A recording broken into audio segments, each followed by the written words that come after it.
We've been working through Paul's letter to the Ephesians, book of the New Testament called Ephesians. That was a letter written to Christians who lived in the city of Ephesus. Ephesus is in modern day Turkey, is where it would be located. See the little circled area there?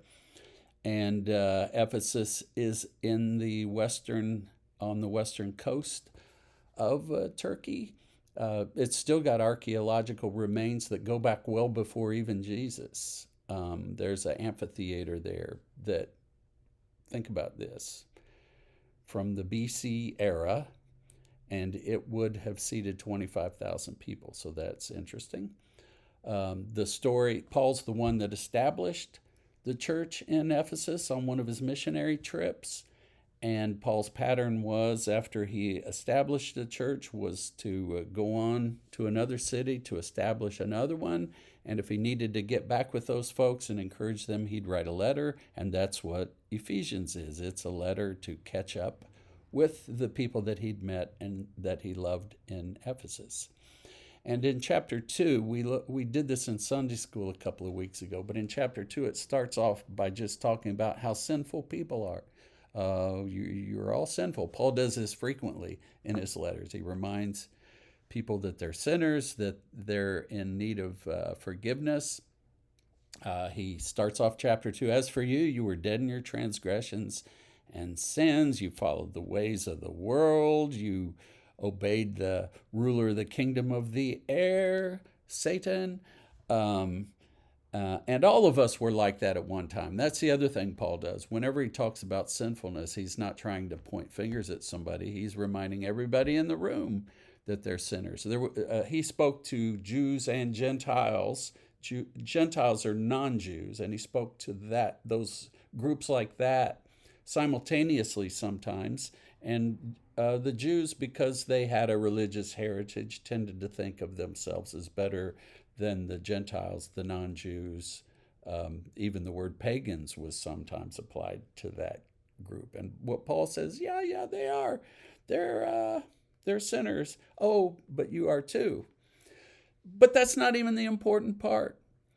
Here's where it takes a turn for the better. Paul in verse 4 says, this is chapter 2, verse 4, he says, but because of his great love for us, God, who is rich in mercy, made us alive with Christ, even while we were dead in transgressions.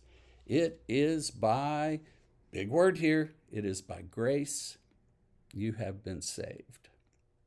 The Greek word for that is charis, which means grace, or sometimes refers to a gift.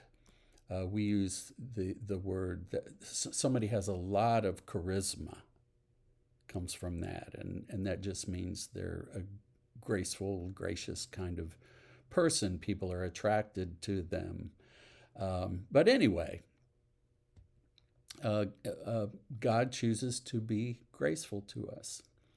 I think it's even deeper than that. I was talking with several of you guys in the youth group at the event at Central School the other night. We were talking a little bit about grace, and I was trying to make the point that God not only does graceful things, but I think the fact is God is grace. That's God's nature to do graceful things.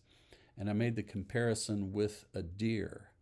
A deer runs across a field so gracefully. I'm sure you've seen video of that kind of thing or seen it in person. It's just such an elegant, beautiful thing to see the way that a deer moves. But I'm sure a deer didn't think before she ran across the field, hey, I think I'm going to be gracious. They don't have to think about it. That's just their nature. That's the way deer are. That's the way deer move.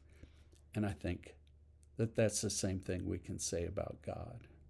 Whenever God comes to us, it is with charisma, with grace, and it's not something God even has to think about. It's just the way he is because he loves us.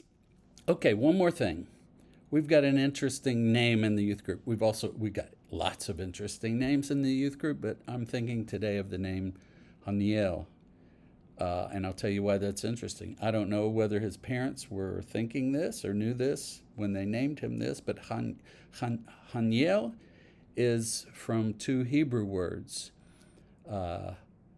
Hin, which would be the hard H, so it's kind of like hin, and El refers to God. Hin means grace. So Chaniel means grace of God. And I think that's a pretty cool name. Now, Chaniel, you have a name you have to live up to, right? Have a good day.